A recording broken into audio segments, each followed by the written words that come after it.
Ya, selamat pagi. Assalamualaikum warahmatullahi wabarakatuh.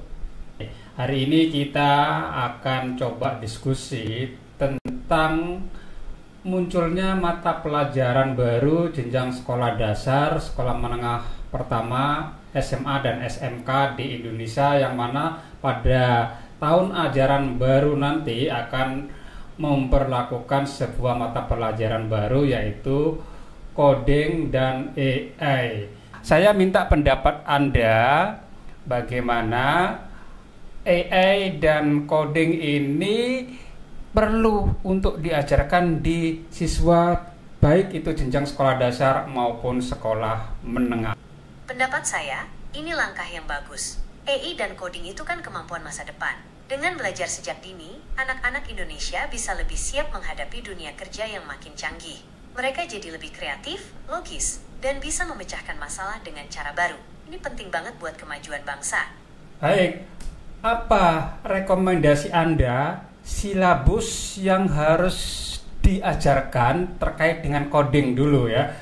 Baik itu di jenjang sekolah dasar, kemudian silabus coding untuk SMP, sekolah menengah pendidikan pertama, kemudian silabus untuk SMA, dan silabus coding untuk SMK. Apa rekomendasi Anda yang perlu diajarkan ke siswa? Untuk SD, fokusnya bisa ke pengenalan konsep dasar coding dengan cara yang menyenangkan. Misalnya, pakai aplikasi visual yang seperti puzzle untuk belajar logika pemrograman. SMP bisa mulai belajar bahasa pemrograman dasar yang sederhana, seperti Python, dan membuat proyek-proyek kecil. SMA dan SMK bisa lebih dalam lagi, belajar bahasa pemrograman yang lebih kompleks, pengembangan aplikasi, dan bahkan dasar-dasar AI. Tadi Anda merekomendasikan untuk tingkat sekolah dasar yaitu praktek pemrograman dengan visual coding, yaitu melalui blok-blok puzzle seperti itu ya. Kan aplikasi apa yang Anda rekomendasikan untuk praktek seperti itu untuk sekolah dasar? Ada beberapa aplikasi visual coding yang cocok untuk anak SD, seperti Scratch, Alice, atau tautkan ke code.org. Aplikasi-aplikasi ini biasanya punya tampilan yang menarik dan mudah dipahami anak-anak. Ada aplikasi yang kita kenal dengan Assembler Edu, yaitu sebuah aplikasi 3D, yaitu augmented reality, yang juga ada visual codingnya. Bagaimana menurut Anda? Assembler Edu bagus banget. Fitur visual codingnya bikin belajar coding jadi lebih seru dan interaktif. Anak-anak bisa langsung lihat hasil coding mereka dalam bentuk 3D dan augmented reality. Ini pasti bikin mereka makin semangat belajar. Nah, tadi Anda juga merekomendasikan silabus untuk SMP. Bisa Anda jelaskan lebih rinci tentang coding yang harus diajarkan kepada siswa sekolah menengah pertama? Untuk SMP, silabus coding bisa fokus pada bahasa pemrograman berbasis teks yang lebih mudah dipahami, seperti Python. Siswa bisa belajar tentang variabel, struktur kontrol, dan fungsi dasar. Selain itu, mereka juga bisa diajak membuat proyek-proyek sederhana, seperti game teks atau aplikasi penghitung. Untuk jenjang SMA dan SMK ini lebih fokus ke proyek-proyek seperti apa? Apakah termasuk yang berbasis web-based atau desktop, atau bagaimana untuk proyek-proyek yang terkait dengan coding, terutama ada hubungannya dengan AI ini? SMA dan SMK bisa fokus pada proyek-proyek yang lebih kompleks dan relevan dengan dunia nyata. Misalnya, membuat aplikasi web atau mobile sederhana, mengembangkan game 2D atau 3D, atau bahkan bereksperimen dengan Internet of Things (IoT). Proyek-proyek ini bisa disesuaikan dengan minat dan bakat siswa, serta kebutuhan industri lokal. Oke, sekarang kita masuk ke dalam topik AI. Nah, ini AI ini juga akan menjadi salah satu mapel yang akan diajarkan, baik itu tingkat sekolah dasar, sekolah menengah pertama maupun sekolah menengah atas dan SMK, sekolah menengah kejuruan. Nah, saya mau mulai dari bawah. Kira-kira silabusnya, materi apa yang kamu rekomendasikan untuk sekolah dasar terkait dengan AI ini? Untuk SD, fokusnya bisa ke pengenalan konsep AI yang sederhana dan menyenangkan. Misalnya, belajar tentang cara kerja asisten virtual seperti Google Assistant atau Siri, atau bermain game yang menggunakan AI untuk berinteraksi dengan pemain. Tujuannya adalah untuk membangun rasa ingin tahu dan pemahaman dasar tentang AI sejak dini. Bagaimana juga dengan silabus AI yang perlu diajarkan di tingkat sekolah menengah pertama atau SMP? Di SMP, siswa bisa mulai belajar tentang konsep AI yang lebih mendalam, seperti machine learning dan deep learning. Mereka bisa diajak untuk membuat proyek-proyek sederhana menggunakan AI, seperti membuat chatbot atau aplikasi pengenalan gambar sederhana. Selain itu, penting juga untuk membahas etika penggunaan AI dan dampaknya pada masyarakat. Tadi Anda jelaskan pembuatan chatbot dan pengenalan gambar sederhana. Bisa diuraikan lebih jelas itu penerapannya seperti apa dan dengan tools apa? Tentu, pembuatan chatbot sederhana bisa menggunakan tools seperti Dialogflow atau Teachable Machine. Siswa bisa belajar membuat chatbot yang bisa menjawab pertanyaan tentang topik tertentu. Untuk pengenalan gambar, mereka bisa menggunakan Teachable Machine untuk melatih model AI sederhana yang bisa mengenali objek dalam gambar. Nah, apakah aplikasi tersebut perlu di-download atau ada yang versi online atau seperti apa, bisa disebutkan secara detail aplikasinya? Teachable Machine adalah aplikasi berbasis web, jadi Anda tidak perlu mengunduh apapun. Anda bisa langsung mengaksesnya melalui browser. Dialogflow juga punya versi web dan mobile, jadi cukup fleksibel untuk digunakan. Bagaimana dengan jenjang SMA dan SMK terkait AI ini? Fokusnya lebih ke mana agar bisa untuk bisa masuk sebagai mata pelajaran? SMA dan SMK bisa fokus pada penerapan AI yang lebih spesifik, seperti pengolahan bahasa alami, NLP, atau computer vision.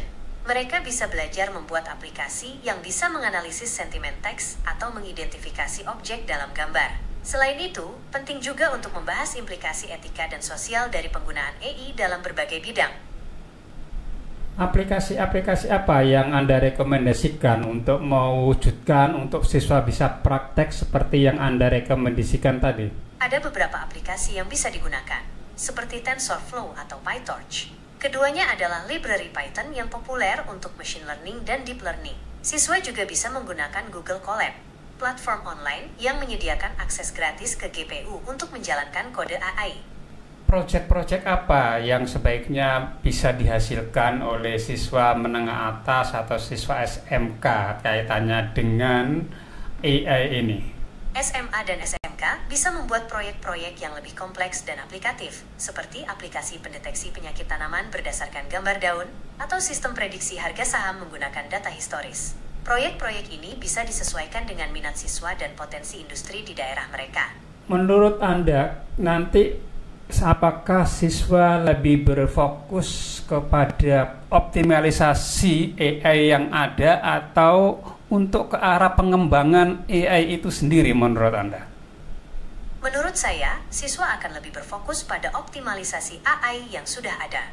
Pengembangan AI dari awal membutuhkan pengetahuan matematika dan statistika yang mendalam, yang mungkin terlalu sulit untuk tingkat SMA-SMK. Namun, bukan berarti mereka tidak bisa belajar tentang dasar-dasar pengembangan AI. Mereka tetap bisa belajar tentang algoritma machine learning dan cara kerja model AI. Kalau berfokus kepada pemanfaatan AI yang ada, kira-kira dalam hal apa saja yang mereka perlu dalami dan proyek-proyeknya apa yang mereka bisa ciptakan? Siswa bisa mendalami pemanfaatan AI dalam berbagai bidang, seperti kesehatan, pertanian, atau bisnis. Mereka bisa membuat proyek-proyek seperti sistem diagnosis penyakit berbasis AI, aplikasi prediksi hasil panen, atau chatbot untuk layanan pelanggan. Tujuannya adalah untuk menunjukkan bagaimana AI bisa menyelesaikan masalah nyata dan meningkatkan efisiensi di berbagai sektor. Kaitannya dengan optimalisasi AI, apa rekomendasi AI yang bisa diajarkan kepada siswa agar mereka bisa memanfaatkan secara optimal sesuai dengan jenjangnya, baik itu sekolah dasar, sekolah menengah pertama maupun SMA dan SMK? Untuk SD, fokusnya bisa ke pengenalan AI yang ada di sekitar mereka, seperti asisten virtual di ponsel atau fitur pengenalan wajah di media sosial. SMP bisa mulai belajar tentang cara kerja algoritma AI sederhana, seperti algoritma rekomendasi di platform streaming musik. SMA-SMK bisa lebih dalam lagi, belajar tentang berbagai aplikasi AI di berbagai bidang, dan bagaimana AI bisa digunakan untuk menyelesaikan masalah. Nah, saat ini kan juga banyak AI generatif yang bisa dimanfaatkan oleh siswa. Bisa Anda jelaskan tentang hal ini? AI generatif memang lagi populer banget. Siswa bisa menggunakan platform seperti DALL-E atau Midjourney untuk membuat gambar dari teks, atau ChatGPT untuk menghasilkan teks dalam berbagai format. Fitur-fitur ini bisa membantu siswa belajar dengan cara yang lebih kreatif dan interaktif. Nah, berbicara tentang kreativisme serta plagiarisme, gimana ini menurut pandangan Anda pemanfaatan AI ini? AI generatif memang bisa jadi alat yang hebat untuk meningkatkan kreativitas siswa. Mereka bisa bereksperimen dengan ide-ide baru dan menghasilkan karya yang unik. Tapi, penting juga untuk diingat bahwa AI generatif tidak boleh digunakan untuk plagiarisme. Siswa harus belajar untuk menggunakan AI secara bertanggung jawab dan etis. Banyak sekali ya, tools yang memudahkan untuk guru, baik itu dalam membuat soal maupun menjawab soal. Nah, ini kadang-kadang ketika gurunya membuatnya dengan tools AI, siswanya juga menjawab dengan tools AI, sehingga di situ nilai kreativitasnya boleh jadi kurang nampak. Nah, kira-kira apa rekomendasi dan saran Anda dalam hal ini? Benar sekali.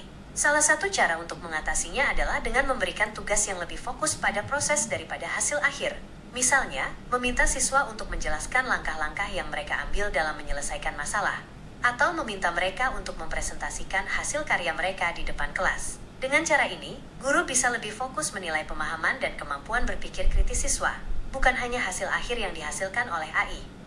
Beberapa masyarakat mencemaskan tentang keberadaan teknologi ini yang akan menggerus pekerja-pekerja secara manual. Nah, kira-kira menurut pandangan Anda seperti apa? Memang ada kekhawatiran bahwa AI bisa menggantikan beberapa pekerjaan manual. Tapi, di sisi lain, AI juga membuka peluang untuk pekerjaan baru yang lebih fokus pada kreativitas dan pemecahan masalah. Penting bagi kita untuk mempersiapkan diri menghadapi perubahan ini dengan meningkatkan keterampilan yang relevan dengan era AI. Bisa Anda jelaskan lebih rinci peluang pekerjaan baru di era AI ini dan berikan contohnya? Beberapa contohnya adalah AI trainer, yang bertugas melatih model AI agar lebih akurat dan efisien. Lalu ada AI ethicist, yang memastikan pengembangan dan penggunaan AI sesuai dengan nilai dan norma yang berlaku di masyarakat. Ada juga AI content creator, yang membuat konten yang dihasilkan oleh AI, seperti artikel atau video. Tadi Anda menjelaskan tentang AI trainer. Bisa Anda jelaskan lebih terinci itu seperti apa mekanismenya dan tools apa yang bisa digunakan dan bagaimana sistem kerjanya? AI trainer itu seperti guru untuk AI. Mereka memberikan data dan instruksi kepada AI agar bisa belajar dan berkembang. Misalnya, seorang AI trainer bisa memberikan ribuan gambar kucing dan anjing kepada AI, lalu memberitahu AI mana gambar kucing dan mana gambar anjing. Dengan begitu, AI bisa belajar mengenali perbedaan antara kucing dan anjing. Ada beberapa tools yang bisa digunakan AI trainer, seperti TensorFlow atau PyTorch. Tools ini menyediakan berbagai fitur untuk mengolah data, melatih model AI, dan mengevaluasi hasilnya. Nah, menurut Anda, bagaimana reposisi peran guru terkait dengan keberadaan AI yang semakin marak pemanfaatannya saat ini? Guru tidak lagi hanya sebagai sumber informasi utama, tetapi lebih sebagai fasilitator dan pembimbing. Guru membantu siswa untuk mengembangkan keterampilan berpikir kritis, kreativitas, dan kemampuan untuk berkolaborasi. Guru juga membantu siswa untuk menggunakan AI secara efektif dan bertanggung jawab. Tadi Anda katakan bahwa jenjang SD, SMP, SMA, dan SMK ini silabusnya kan tentunya berbeda. Sementara kita mulai penerapan coding ini di Juli 2025.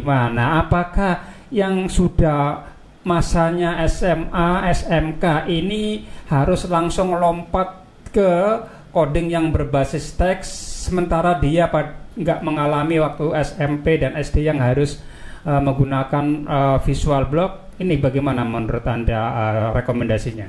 Benar, siswa SMA SMK yang baru belajar coding di 2025 mungkin perlu adaptasi lebih. Sekolah bisa menawarkan program pengenalan coding dasar sebelum masuk ke text-based coding. Atau, kurikulum bisa dirancang fleksibel, memungkinkan siswa belajar visual block dulu sebelum text-based. prediksi kamu kira-kira berapa lama materi ini diberikan di sekolah? Artinya dalam 1 minggu itu berapa jam pelajaran yang ideal? Idealnya, coding diajarkan secara bertahap dan berkelanjutan. Untuk SD, mungkin 1-2 jam per minggu sudah cukup untuk pengenalan. SMP dan SMA SMK bisa lebih intensif 2-3 jam per minggu, dengan fokus pada praktek dan proyek. Menurut pandangan Anda, sekolah-sekolah mana di dunia ini yang sudah menerapkan mapel AI dan coding selain di Indonesia yang akan baru diterapkan tahun 2025 bulan Juli ini? Beberapa negara sudah lebih dulu memasukkan AI dan coding dalam kurikulum mereka. Misalnya, Estonia terkenal dengan program ProGetiger yang mengajarkan coding sejak usia dini. Lalu, ada Finlandia dengan kurikulum nasional yang menekankan computational thinking. Di Amerika Serikat, beberapa sekolah juga sudah mulai menawarkan mata pelajaran AI dan coding.